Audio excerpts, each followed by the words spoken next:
Hello, everybody, and welcome to Season 2, Episode 3 of our Mental Health Impact series. I am Aashni Sawjani, the Influencer Marketing Manager, and your host for today at Reach Out Together. We are a Canadian non-for-profit mental health organization that is focusing on raising awareness to break cultural stigma and to encourage you to seek out help, whether it is professional or any other kind of support. Every single week, we have these talks, and today I have somebody very, very special with me sharing the space. I have with me Amanda, Iheme, all the way from Nigeria, Lagos. Welcome, Amanda. Thank you for having me. Thank you for being here. How are you, Amanda? I'm doing quite well. It's a very calm day in Lagos. It's not so hot, so that's great. Perfect. So I'm in the United Kingdom and we're having a very gloomy day today. But you know what? I'm very excited to have you here, and I'm really hoping that this conversation, lightens up and brightens up people's day. So I'm going to get straight into it because I cannot wait to start talking to you. Tell us more about you, Amanda. Tell us everything about you. Everything? I don't know. I don't know if I can talk about everything about me, but I can tell you some things about me. Okay, so yes, I'm an Igbo Nigerian woman, and I practice as a psychotherapist in my own private practice called Ndidi. And I also work as an architecture photographer as well.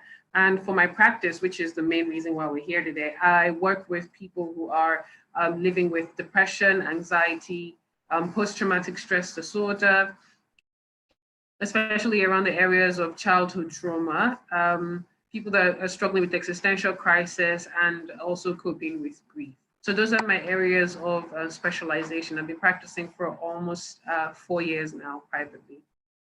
That is, can I just say, it's absolutely beautiful what you said to me. And there's so many words that you touched on that were like, I'm like, this is important, this is important. And I can't wait to try and dissect all of it. Before anything, do you want to elaborate on what psychotherapy is? Because the chances are anyone who is watching may not know it, or the ones who do know it, just elaborate on what it is. Yeah. Okay. So psychotherapy is the use of therapeutic interventions to help to treat mental illnesses. And these therapeutic interventions are given to the client through the medium of talking. So psychotherapy is pretty much talk therapy. And the different types of interventions you may apply in therapy are like cognitive behavioral, which is focused on changing the way a person thinks about and acts, the way a person thinks about their problem and the way they behave.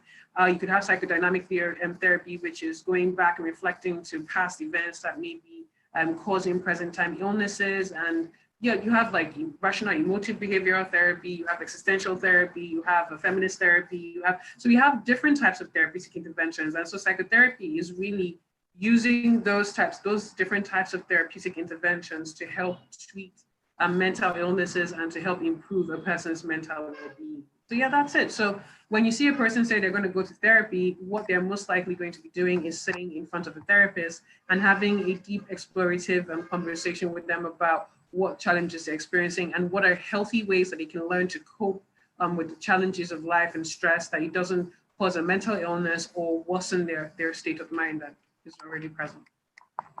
Perfect. Thank you so much, because honestly, when I read it, I had to actually go and Google as well what it is. I feel it's when you break it down as a professional in the field, it makes much more sense because you're coming from a place of experience. And you have said that you've been dealing with it, you've been in this field for 4 years now, but you did mention that you did architectural photography. So how did psychotherapy come about? What made you venture into this area? Because there are two completely different fields. Yeah, well, for psychotherapy, like that was before I went into university. I remember my father asking me what I wanted to study in school, and I went into surgery because when I was in high school, a classmate of mine had died from brain damage, and I found out that in Nigeria we just didn't have enough neurosurgeons here, and I was like, I don't want this to ever happen to anybody else in my life. So I'm going to go to school. I'm going to study this. I'm going to be a really good neurosurgeon.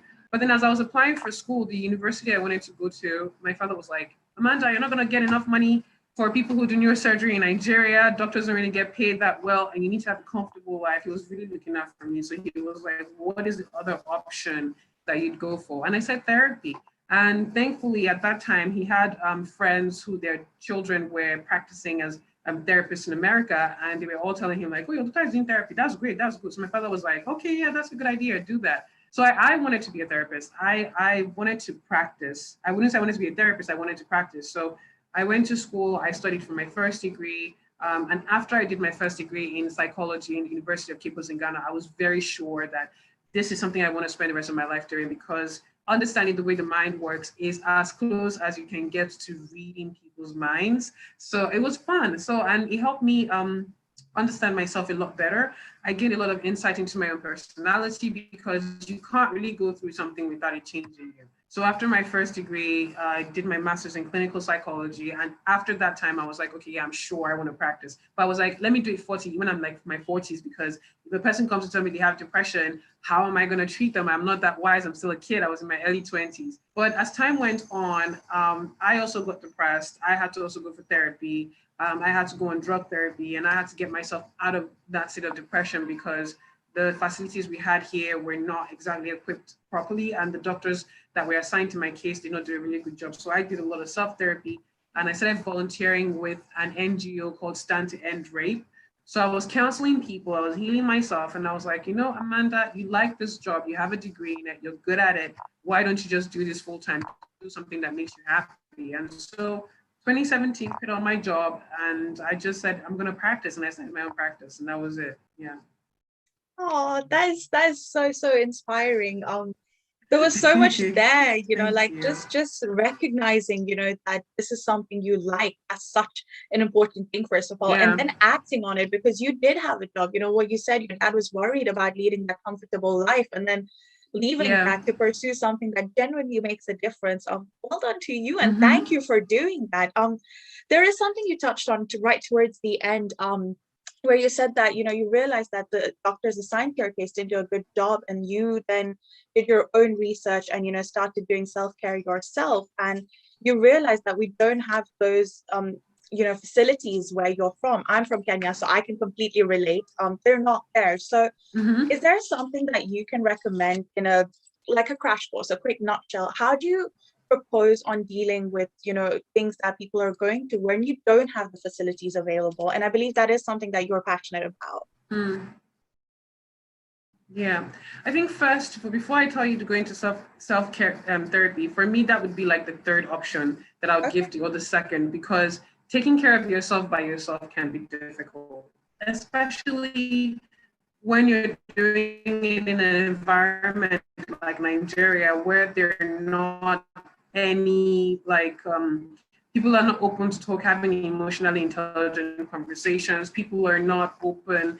Like if you tell a person, I want to reflect on myself or go deeper than that, you're not really going to get that much support. So I wouldn't say go for self-therapy first. I'd say try to find a professional. And these days it's like more easy than it was before, especially during my time, to find good mental health care. There are young people now that are now taking control and saying, you know what, I want to be a therapist. I want to practice. I'm going to get training, supervisor. I'm going to get my master's degree. I'm going to do my job. So now there are better therapists that are coming up, and there are NGOs that are equipped with good counselors and social support workers that are giving free therapy and free counseling. So what I'd say is that if you want to take care of yourself, first of all, try to work with a private practice or one of the NGOs. It's important to seek professional help first.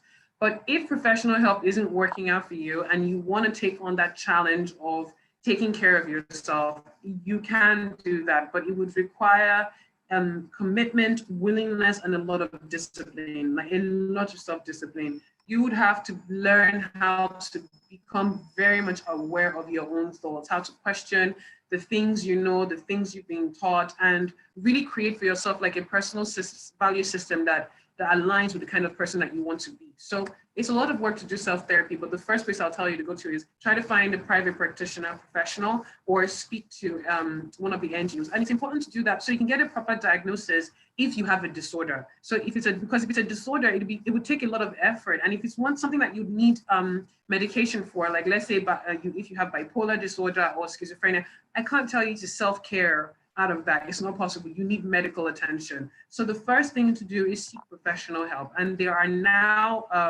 a good amount of therapists and counselors and psychiatrists out there that you can get help from.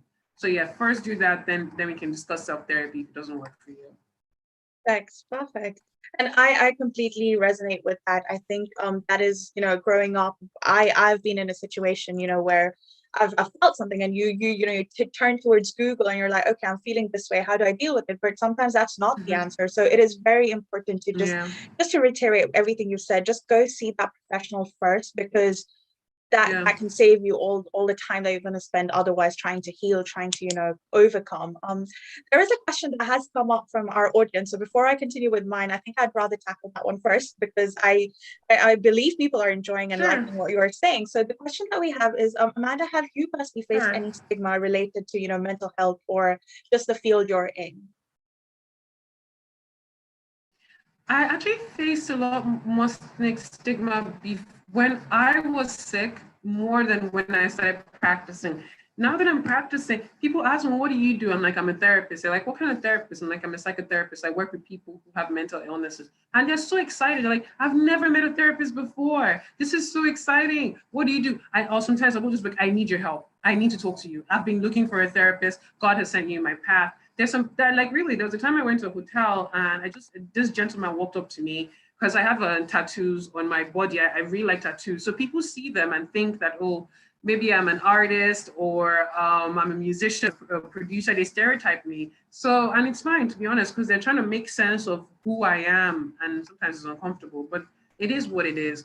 So he walks up to me and then he says hello, and he's trying to find out who I am. What do you do? Who are you? And I was like, I'm a therapist. And he was like, what kind of therapist? I was like, a psychotherapist. And he was like, oh my God, yes. Can I get your number? How do I book a session? He booked a session with me. So we'll be talking soon in a couple of weeks. So practicing as a professional, I haven't actually received that much stigma. I've just had people tell me that I'm so grateful to have found you because I've been looking for help. But when I was ill, I didn't get that much support. That was when I faced far much more stigma. And it wasn't even from people outside of me. It was like within like close, the people close to me, because they couldn't understand, what do you mean by depression? What is a panic attack? Why are you even talking about this? Someone even said to me like, don't you know this person that's really close to us has been depressed for so long and he never said anything. So why do you think you have to say something about it?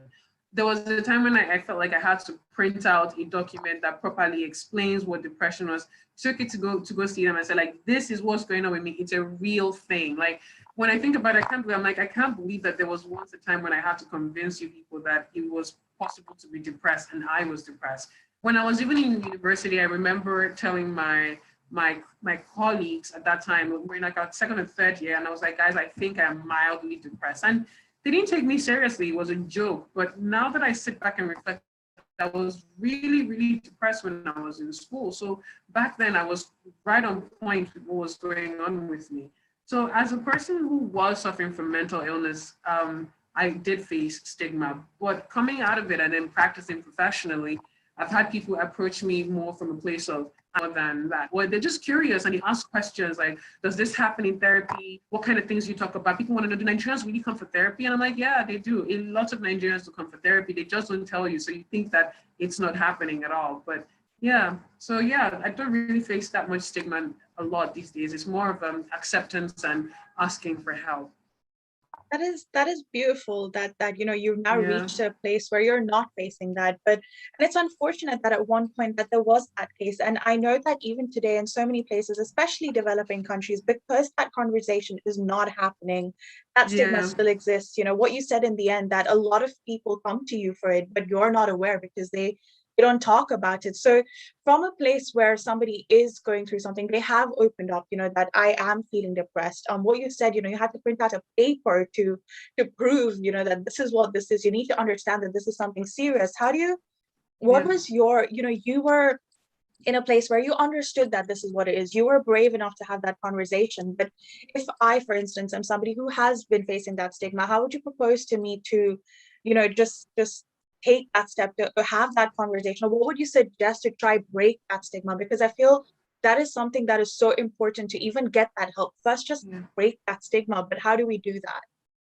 So, like I said, I went and printed this piece of paper and I told them, like, this is what depression is, but that didn't make any difference. If you try to sort of like, I don't want to say force, but like let people know, like, this is real, this is real, this is real, they're not going to listen to you. And as we get older, I feel like we still learn the same way we learn as children, which is like modeling. When we see other people do something, we want to do the same thing too. So as adults, we still learn the same way. So what I'd say is that if you're surrounded by people who constantly doubt your own mental state and they tell you like, oh, you're not sick, it's not real, don't try to convince them. Don't try to like get them to know like this is real. Don't try to tell them, don't try to let them see. What you do is take care of yourself.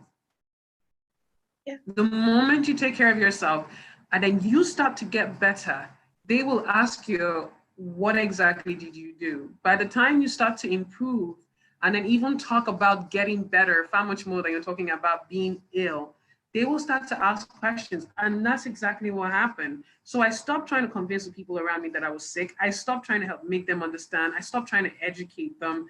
I decided, like, you know what? If you want to stay in a place of ignorance, that's okay. That's your cross to bear. I'm not going to look for your approval to be able to take care of myself the way I know I need help. So I went off and I went to take care of myself. I just did what I had to do for me. And over time, as my life started to improve, my mental health got better. And obviously, when your mental health gets better, you're able to make better decisions. They started to see the changes in my life. And it was like a thing of, oh, okay, she might actually know what she's talking about. And now these same people that used to tell me that didn't think depression was real, they now talk about it. They're open to it. They're going to counselors. They're having conversation and using the word psychological. I'm like, just look at you now, fancy and psychological. So it's interesting to see. So if you're in a place where the people around you are not open-minded enough, and maybe it's because of ignorance or fear, don't try too hard to try to get them to understand, because you spend all of that energy you were supposed to use to take care of yourself trying to make someone see that your pain deserves attention. So just move it to yourself and focus on yourself and how you can get better. And by the time you start to get better, they will ask you questions like, what is going on with you? Why are you changing? Why are all these things happening to you? And then you tell them, like, I was telling you before, but these are the things that I learned. These are the things that I've been doing for myself that's helped me get better. And that's the mental health thing I was trying to help you see. I took care of myself and I'm improving. So yeah, if you can't talk to them and they listen, just walk the walk and then they will observe and follow you. That is so beautiful. I love that. I think that is the one thing I'm going to take away with me. Not just in the mental health space, in a general life space as well, that if you're in a place where people are not understanding what you're trying to say and it's pulling you down, walk that walk and then let people observe you. I'm going to take that with me and I'm going to keep that. Because it is a hard one, but it's so important. So thank you for saying that, and you put that so beautifully, and I appreciate that. In line with that, you know, we're currently going through an absolutely unprecedented time across the globe, and you know, people are feeling things even tenfold, you know, than as opposed to what they're feeling. How do you in that situation, what is like your, and obviously this is something that works for you, but you also are in a professional capacity, so how do you propose dealing with those emotions that overwhelm us or encompass us in such a situation? Yeah, I think with the pandemic, a lot of things, that the one thing I keep telling people to do is realize that your life has changed. I feel like some people are still yet to accept that things have changed. And because of that, they either keep holding themselves accountable to expectations they had of themselves, or they're still tied to the pain of 2020. So it's like, accept the fact that your life has changed. It's not the same thing anymore. Things don't work out the way they worked out before. So now you have to study and pay attention to what is going on around me now. What is my life changing into? What do I want it to become? So the acceptance of that change and then following up that change with positive behavior helps. And it's also a good time to introspect. If your life is changing, you can't just keep running forward. You need to take a step back and reflect and think about the person I was before, the person I am now. What's the difference? What are some mistakes I made in the past that I can learn from, so that as I'm moving forward to be a different person, I'm making better, healthier choices for myself. So there's a lot of acceptance. There needs to be time for introspection and reflection, thinking about the different priorities. What were the things that were important to me before this pandemic? And what are the things that really matter to me right now? Because those things have changed as well. And what are the things I can do to make those things better for me? So some of the people that I work with, like clients, at the beginning of the year, we have to set our mental health goals. What are we doing? What kinds of life do you want to have by the end of the year? So you see people saying things like, I realize the importance of friendship. And now that we're able to go outside, I really want to invest in my social relationships a lot more. I want to start a new romantic relationship. I want to know what that's about and even deal with some of the feelings I've had in the past that made it difficult for me to do it back then. Some people want to invest in their physical health a lot more. Some people want to invest in their mental health. Some people want to now leave those careers that didn't fulfill them and then start something new. So it is reflection, it is introspection, it is then following that up with disciplined action.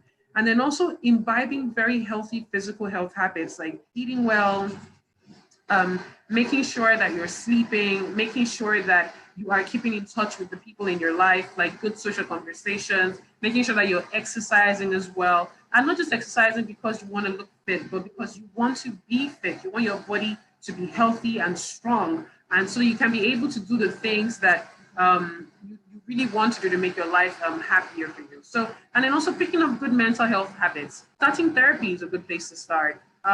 Joining support groups is a good place to start. Learning how to be more vulnerable, like talking to people and being more emotionally open, that's a good place to start. So these little things, if you start to practice them, as small as they may seem, will create such a beautiful impact in your life, especially the area of introspection, just that self-awareness. You know who you are, you know what you're doing, you know why you're reacting the way you're reacting, and things you can do to help yourself get better. So yeah, so those are some things that I think would be able to help you during this pandemic. I don't know about I think UK is still under lockdown, but here in Nigeria, ugh, there ain't no corona here. There is, but we out here, like you wear your face mask, go outside. Lagos is bustling and stuff. So, but for people in the UK, I know you're still stuck at home. So this is a good time for reflection. It's a really good time for reflection and to become self-aware and to plan for June 21st when everyone is allowed to go outside, hopefully after vaccinations have happened, so that you know that, okay, now that I'm going out, what type of person do I now want to be during this time that life is starting all over again. So yeah, those are some things I can share. That is so, so beautiful. I absolutely love just the enthusiasm and gist and vigor with which you've spoken throughout this interview. There isn't, like normally when you hear interviews or you watch something, you're like, okay, I'll take that. But there's everything I want to take with me from everything you've said. And it's so important what you said, introspect. Again, because I have family still in Kenya, and it's what you said, it's very similar. There's no corona there. It is a thing, but it's, they are still maintaining that happiness and things like that. So just everyone who's watched, if there's again something else, I take everything that she has said, but take this the most. Introspect. This is your time. You still have a couple of months across the globe to come out a better person from this. And I think if you tackle that, I think you've battled and won against this pandemic that we've been in. And just this whole practicing vulnerability, I think that's so important and crucial just as human beings as well, whether you're going through a mental health issue or not, just being able to be in touch with yourself, it's important. So thank you for bringing that to the spotlight. I do appreciate that. As we reach towards the end, I know you did say that you do tattoos and you love them. I've got one, and it's one of those when you get one you want to keep getting another one. But if you had to like tattoo something or just say something to the people who are watching today, as something to remember you with, or your words of advice or wisdom or your experience, what would that be? What would you want to leave our listeners, viewers with? Take care of the kids. That's the most important thing. Take care of the kids.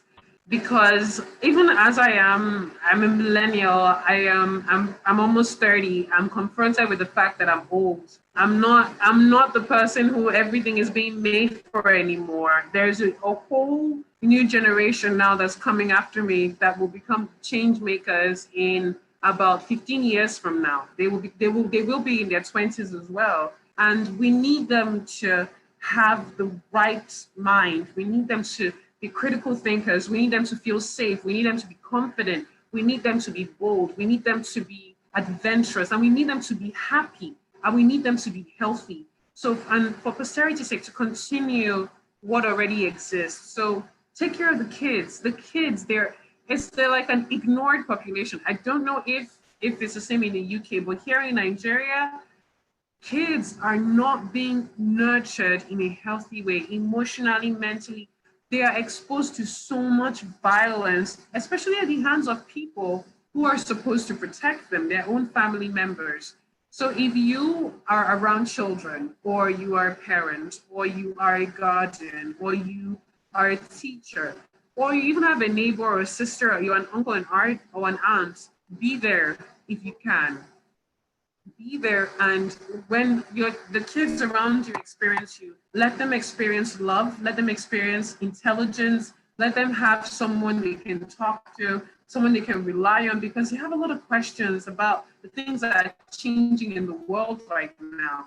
So be there for the kids, protect them, make sure they're safe. There's a whole lot of human trafficking going on, and it's becoming a problem. Even here in Nigeria, kids are getting kidnapped. So it's everyone now needs to become responsible for the children. If not, we're all going to suffer for it. I'll be in my 50s and listening to very, very sad stories about children not being able to live up to their full potential. And I don't want that for them. I want them to have a better life than I did, a happier life than I did, a freer life than I did. So take care of the kids. That's a very important thing. Just take care of the kids.